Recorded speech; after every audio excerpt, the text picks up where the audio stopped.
Thank you very much indeed, Sean, and thank you, Scott. I appreciate the welcome, and thank you very much indeed, everybody who's joined this evening. I understand that you'll all want to get away with Game of Thrones being on this evening, so we'll try and keep it brief. It's funny when you hear some of those introductions, you don't necessarily recognise it until the end that it's you. But yeah, most of it was true, so thank you for keeping it on sort of fact. Just as I was listening to you there and hearing Scott do the sort of intros, I was thinking about my own Welsh language capabilities, which run to diolch and a few other things. But one of them is, would you like a drink, which is kind of ironic given your own career. But in terms of being here today, I wanted to say a big thank you for inviting me. It's a great honour. My grandfather, who was a small business owner here in Cardiff, would be very proud, so I'll try not to let him down. Having got over the excitement of being asked, it's always interesting to start thinking about what are you going to say. You know, from my perspective, when I sit in your shoes, you know, I hear speakers who will generally do an advert for themselves, or an advert for their company, or they'll pontificate on some subject that's close to their heart. You know, when I kind of sought some counsel on what I should talk about, I guess all three of those were sort of on the agenda. So I'll try and give you a little bit of flavour of my career without repeating what's already been said. It's going to be hard to be too outrageous with my self-publicity, given there's too many people in the audience who know me and know the facts. So I'll try and keep it as on track as possible. Obviously, as has already been highlighted, my personal journey intersected with Dell about 12 years ago, and so I will spend a little bit of time talking about Dell and how we've evolved as a company during my time, and what's been driving that is the change in technology. And again, Sean kind of alluded to the accelerating pace of technology and the forcing pressure that creates on a company such as Dell. So if I start at the beginning, I was born in London, much to the disappointment of my father and his best efforts to get my mother back to Cardiff. But I was born in the London's East End, in the London Hospital, when my father was who was a Cardiff boy, went to Wardian, was training as a medical doctor. My mother was a nurse, and so you can draw your own conclusions from that. I was the third child born.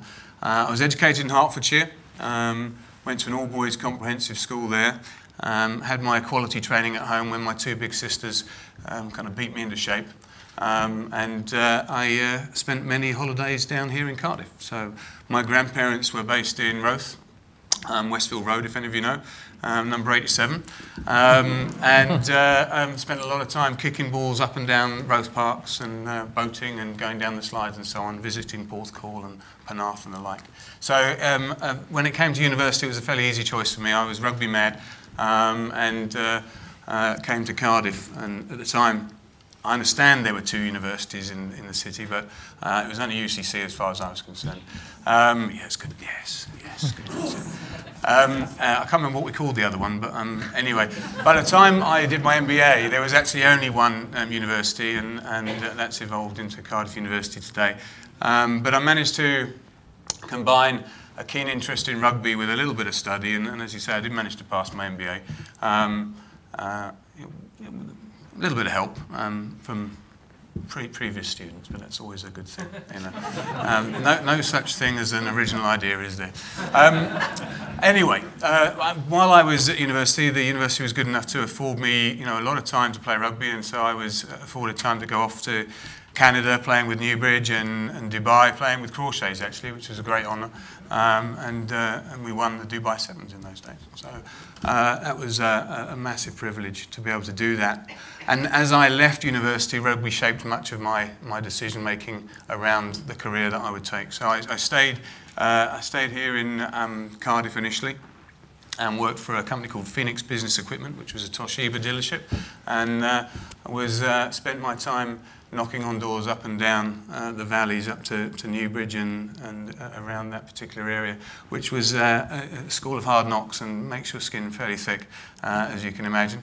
Finished off the season there, and then moved to London and joined Price Waterhouse, where I was in their systems development and consultancy division, and played for Richmond, which was really the reason for going to London.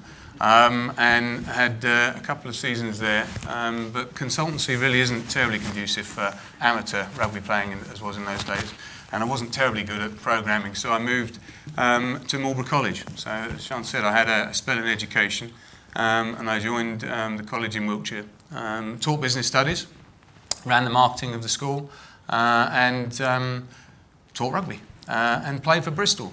So I had 3 or 4 seasons at Bristol. And so you can see a theme here, can't you? I really enjoyed my life there. I had 20 weeks off a year, got given a house. It was a fantastic place to live. But as my body fell to pieces, I really thought that I probably ought to think about getting back into my mainstream business career. Sadly left the college, but happily joined the BBC. And so I came back to Cardiff. And although I had intended to retire, I joined Cross Keys and had a wonderful time there. I skippered the side, and we had an awful lot of fun for a couple of years. I worked for the BBC selling and marketing BBC Resources, which was the studios, outside broadcast, post-production, graphic design. Costume and wig was fun. So there was a whole series of things that I learned about the BBC, and then moved to London with the BBC and spent 6 years in the BBC. The BBC, as you know, is a great educator, inform, educate and entertain. And they did educate me. They sort of obviously spotted a gap in my MBA and sent me to Oxford and also to INSEAD, which was wonderful, and had spells with both of those institutions. The reason I mention it because one of my customers while I was at the BBC was the International Olympic Committee, and so I went down to Sydney and was selling to the International Olympic Committee, easy for me to say, International Olympic Committee, and we met up with an old friend of mine from Oxford University who said, "Why don't you come and live in Sydney?" It was kind of compelling, and my wife was 6 months pregnant, and so we moved. First time ever, no rugby involved whatsoever. And I joined NCR, and so for those of you who don't know, it's the little logo. You probably don't know what it is, actually. It looks like 2 rings like that. It's hands shaking when you've got your ATM. That's the NCR. And I ran their services, the commercial aspects of their services business for Asia Pacific and Japan out of Sydney. Which was a wonderful job and introduced me to really bridging the gap between what was effectively a services business in BBC Resources and a technology business in NCR. Dell was one of my customers, and within 3 years I was hired to move to Singapore and join Dell. And Dell's been a fantastic journey. I've had all sorts of experiences, both across the Asia Pacific and Japan region, as well as running global businesses. At one point or another have had a substantial portion of what is now a 60 billion and 100,000 people company. I also manage Singapore, which was our global hub for our supply chain. So very, very eclectic career, even within my time at Dell. But as we pivoted and moved to a country-based model, had the opportunity to come back here and join Dell and lead the opportunity to bring the whole business together as one, which is the first time ever. We are 25, 26 years old here in the UK. This UK was the second country opened up by Michael, and we are now the 3rd largest economy for Dell within the sort of the global footprint of 180 countries that we're in. So a real honour to come back and lead the group here. I guess in terms of Dell, my first experience of Dell was actually when I did my MBA, and I do remember the case study, but it was really around positioning us as a PC company, supply chain kings, and online specialists. And that was 25 years ago. And the reality is an awful lot has changed in that time. We are a full service provider in terms of the solutions that we can offer in the technology space, from the desktop to the data center, and from software to security services. Not a lot of people know that. And they still think of ourselves as a PC company. And so when I'm talking about Dell, a lot of the things that I hear are generally two things. One is, I didn't know you did that. And two, what's it like to be private? And I guess the two things are related. The first is that in order to really be able to keep ourselves relevant in the marketplace, we needed to transform. And so our ability to transform from a PC company to be able to offer our customers all the things that they needed to be able to manage the technology within their business meant we had to add a huge amount of capability to our business. And being able to do that under the watchful eye of Wall Street is very, very hard.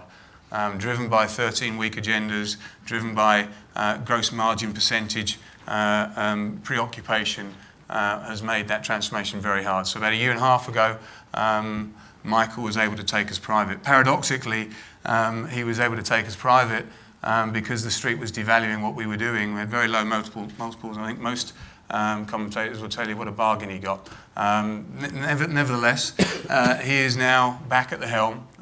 He owns 75% of the company and positions ourselves as the world's largest startup. And if you think about it, the man still isn't 50.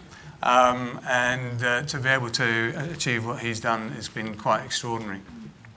The reason I don't want to do too much of an advert for Dell, but where I wanted to spend the next few minutes is really around that driving force that forced the transformation on us. And that's really the whole nature of technology and how technology shifts. And it constantly shifts right, which makes it a really exciting place to work. But it does mean that you're constantly under the pump to be able to transform. So when you think about technology, one of the things I wanted to talk about today was really around, how is the technology industry evolving and where is it going? And without wanting to sort of teach you how to suck eggs and give you a lesson in history, I think it's probably worth reflecting on what is a very popular subject today, which is really the concept of the machine age. And so the first machine age was very much around the Industrial Revolution, and where machines replaced muscle.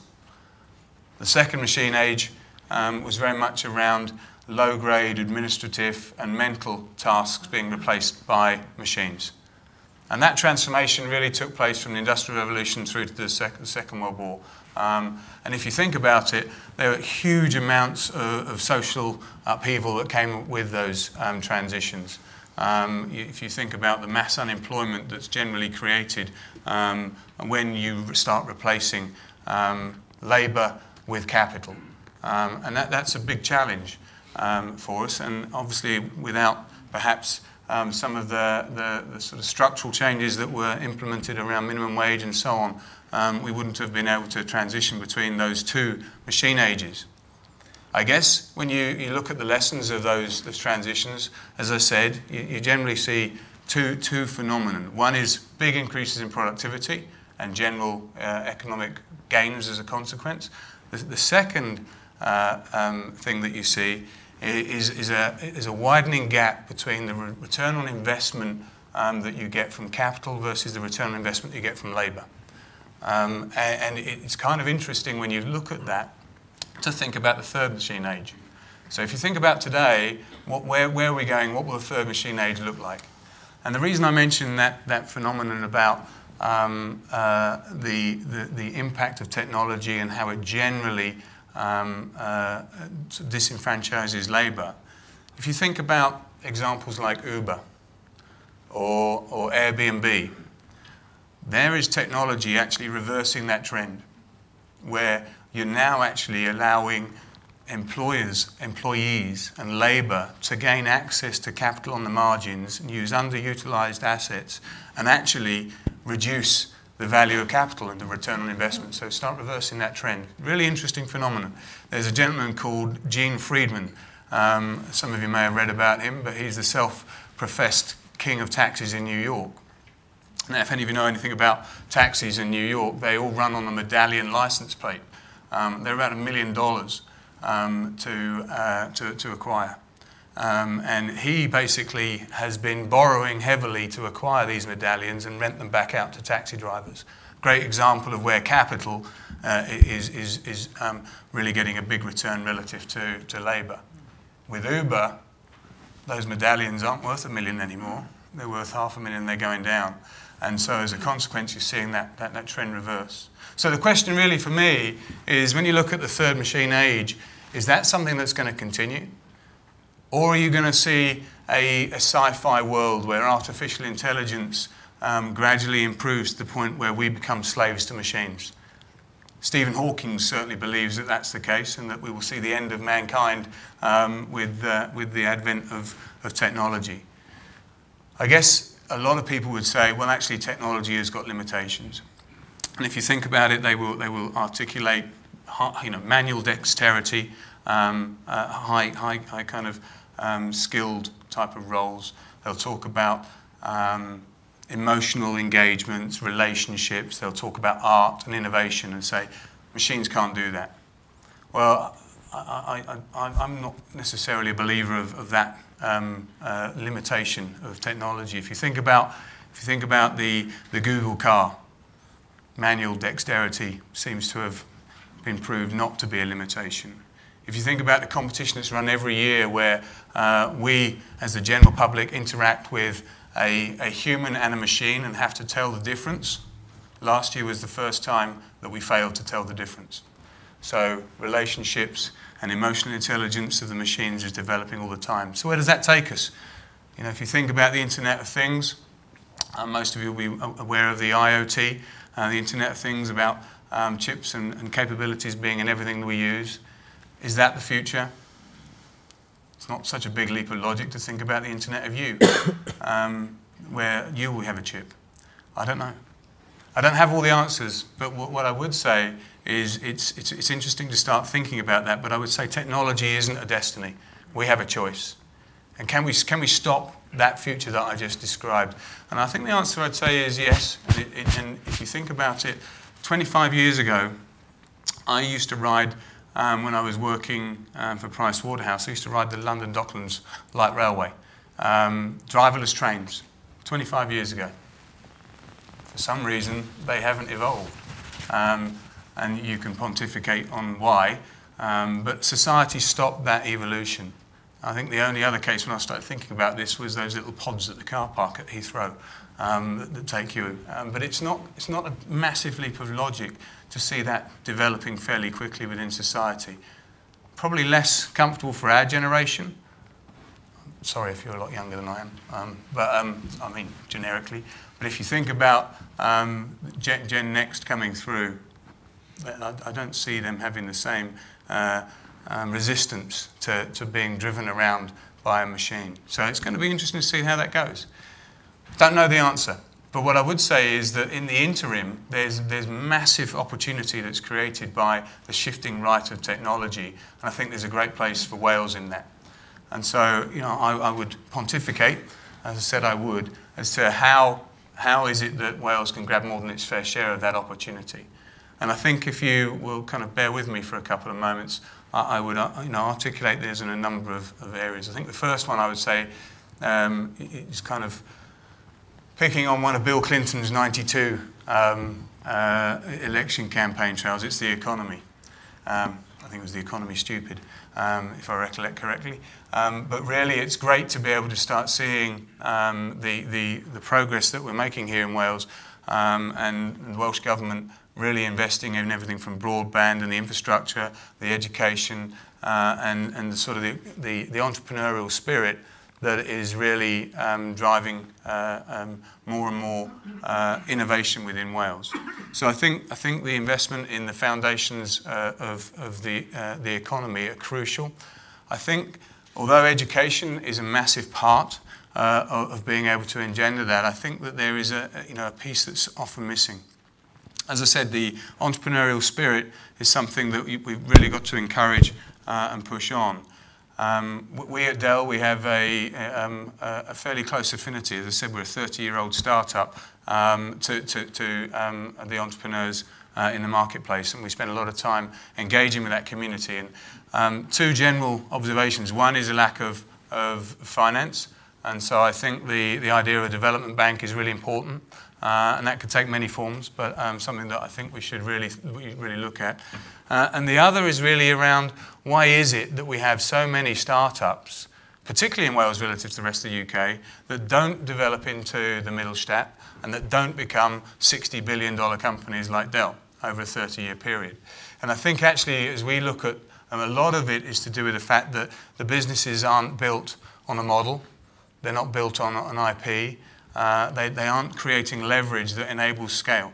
They don't have a skeleton around which to build. What I mean by that is a lot of the businesses that we work with actually are creating a job for the proprietor or a collection of jobs for a collection of shareholders. But the business will never scale. And so I think one of the things that we need to invest with regards to education is really around business education and how we can really help the innovation that will come across out of the investments in science and maths and engineering and technology. You know, as we bring those together and we train people appropriately. And what I mean by that is, if we get very dogmatic around those subjects and create silos, innovation will be stymied. If you think about innovation, it happens where two observations come together and a unique perspective. And so I think interoperability across the education fields is crucial. If you really think about it, we're training people to do jobs, and yet the jobs that they will do don't even exist today. So I think we need a whole lot of flexibility in the education system. The last thing I'd talk about, I think, is really around vision. And I think there are a few things that I would encourage. One is an intrinsic focus versus an extrinsic focus. And what I mean by that is really look to ourselves and really achieve our own potential versus looking over our shoulder at someone else. I think when we set our goals in terms of external milestones, the biggest problem is we achieve them. Think about the number of people who set the goal to win a championship. Lancashire Cricket Club, is anyone from Lancashire? I won't upset anybody then. In 2011, they won the county championship. Hadn't won it since 1930. Following year, they got demoted. And that is so very, very true around the setting of goals. So as I said, I'd encourage an intrinsic view of how we can create great place to work for people in Wales and a growing economy with high value, high skilled jobs. I think the other thing that I would really encourage people to think about when you're thinking about the sort of the nature of goals is longevity.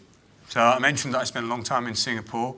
Sadly, Lee Kuan Yew has just died. Very different political landscape, obviously, but dedicated a lifetime to a transformation. And so, you know, there isn't a quick fix to some of the issues that we can see, and so we need a long-term vision. And finally, I would say is within the sort of the vision space is ambition. And if I could just tell a couple of stories to finish off. The first one is about Steve Waugh. And Steve Waugh, if you get a chance to read his books, for those of you who don't know, great cricketing captain of Australia, huge number of runs. He was talking about his first day at the crease for Australia, and he said he was really, really nervous, and his ambition was to survive the first ball and then score a couple of runs. He was out for 13. And he said, I learned more from that than anything else because I achieved my goal. I survived the first ball, made a couple of runs, and I was out for 13. The point I'm saying is be ambitious in the nature of your goals. And the last story I'll tell is about Muhammad Ali, who is one of my all-time favourite human beings, not just sportsmen, but favourite human beings. And for those of you who remember, he used to taunt his opponents, and he used poetry a lot to do that, and say you'll go down in 5 and wind them up horribly. But what he was doing was articulating a vision that put himself under pressure to deliver that. I heard it articulated the other day as singing your world into existence. I can't think of any better place in the world to sing our world into existence than here. Diolch.